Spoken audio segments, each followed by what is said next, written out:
आप इस बात का ध्यान रखें कि आपने अगर किसी को कोई वस्तु या पदार्थ या पैसा दिया है, उसके ऊपर विश्वास करके और फिर उसने आपके विश्वास को धोखा दिया है, वह समझे कि अब मेरा कुछ नहीं होगा और ना मैं इसको वस्तु पदार्थ पैसे कुछ भी वापस नहीं करूँगा, तो वह इस बात से अनजान है कि किसी ना किसी रूप में उसको वह कर्ज चुकाना ही पड़ेगा।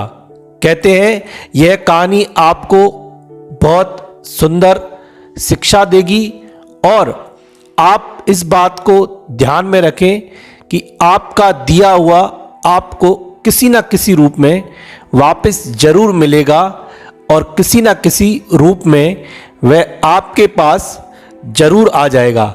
मालवा के एक छोटे से गांव का किसान प्रहलाद इस बार कुछ ज़्यादा ही खुश था।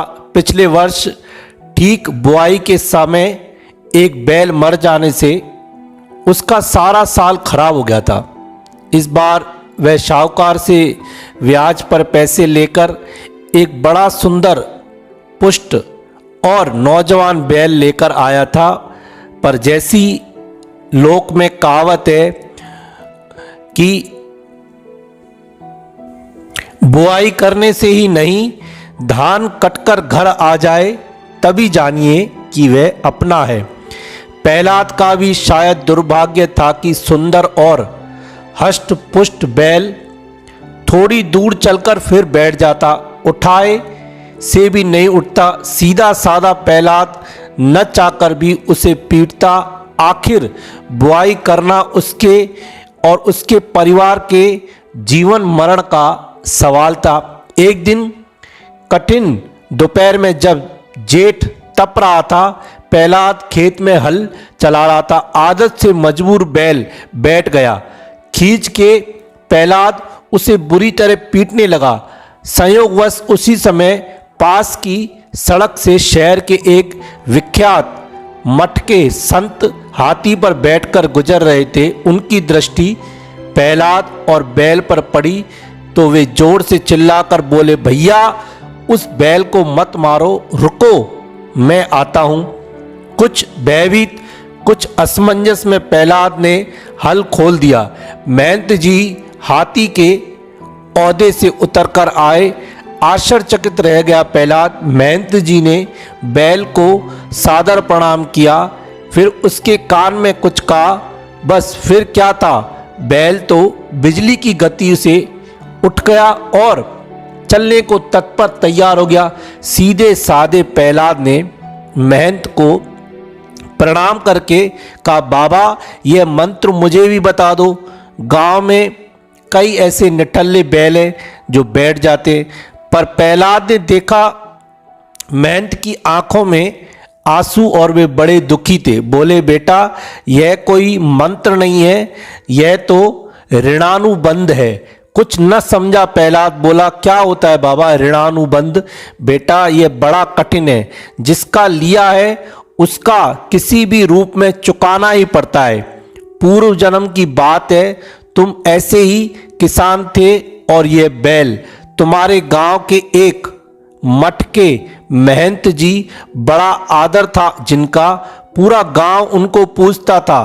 तुम्हारे एक बेटी थी और थोड़ी खेती। जब कभी तुम्हारे पास कुछ बचता 2, 4, 10 रुपए तुम महंत जी के पास रख देते थे। जब बेटी की शादी होगी तब वह काम आएगा, यह सोचकर उस महंत को देते थे। धीरे धीरे करके लड़की भी सियानी हो गई और रकम भी ज़्यादा। बिटिया का रिश्ता कर तुम निश्चिंत होकर महंत जी के पास पहुँचे और बोले, बाबा मेरा पैसा लौटा दो। मैंने बड़े अच्छे घर और बर से बेटी का रिश्ता तय कर दिया है। कुछ काल कुछ देव रकम महंत जी के नीयत खराब हो गई। महंत जी के मन में खोट आ गया। वह गुस्से में आकर बोले, कौन से पैसे और कहाँ से आए पैसे, काय के पैसे? प्रतिष्ठित जाना माना महंत की बात से सारा गांव सहमत था कि महंत कभी झूठ नहीं बोल सकता, यह सच्चा है। इतने पैसे गरीब किसान के पास आए कहाँ से? किसान ने गांव वालों को बोला कि मैंने पैसे इकट्ठे किए और इस मेहनत को दिए थे और अब यह मेहनत मुझे दे नहीं रहा। मेहनत के मन में बेईमानी आ गई, सारा गांव मेहनत के साथ, किसान बेचारा अकेला पड़ गया। पर कहते हैं ना, समय कब रुकता है, तुम फिर किसान हो। बेईमानी ने मेहनत को बैल बना दिया। गद्दी पर बैठकर माल गिनने का जो इसका संस्कार था, उससे इससे मेहनत नहीं होती, इसलिए ये बार बार बैठ जाता है। गालियां और मार खाते हैं पर चलता नहीं है, उसका वह संस्कार उसको चलने नहीं देता है। जिसका लिया है उसका देना तो है ही, यह प्रकृति का नियम है, कभी बदलने वाला नहीं है। चाहे राजी खुशी दो, चाहे मार खाकर, यही ऋणानुबंधु है, यही कर्म सिद्धांत है। मैंने वही उनके कान में कहा कि मेहनत जी चुकाना तो है ही, फिर अपमान और मार सहकर क्यों, राजी खुशी चुका दो और ऋण मुक्त होकर फिर भगवान का भजन करो। उन्हें स्मरण भी हो गया और समझ भी आ गई। अब वे शायद कभी भी नहीं बैठेंगे जब तक चुकता न चुक जाए। तो हमसे किसी ने भी कोई भी पदार्थ लिया है और वह सोचे कि मैं इसको दबा दूं, अपनी हस्ती देखकर जान पहचान मेरी ज़्यादा है, मैं सामने वाले को पागल बना दूंगा।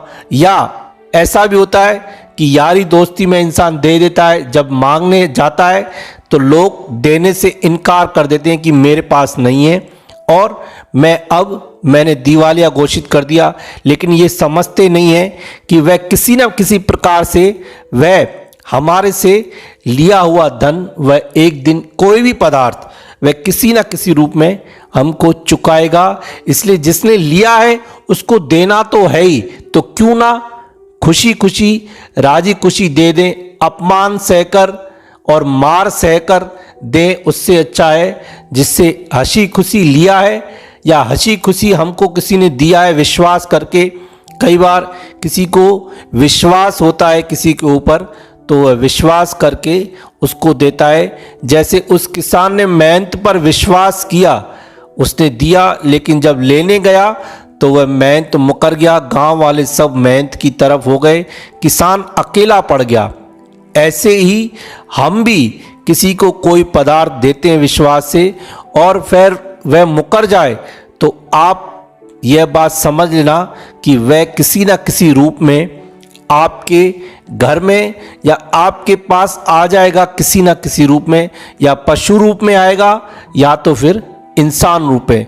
इसलिए किसी का लिया हुआ कभी भी दबाना नहीं चाहिए, चुपचाप उसको दे देना चाहिए, नहीं तो बहुत मार पड़ेगी।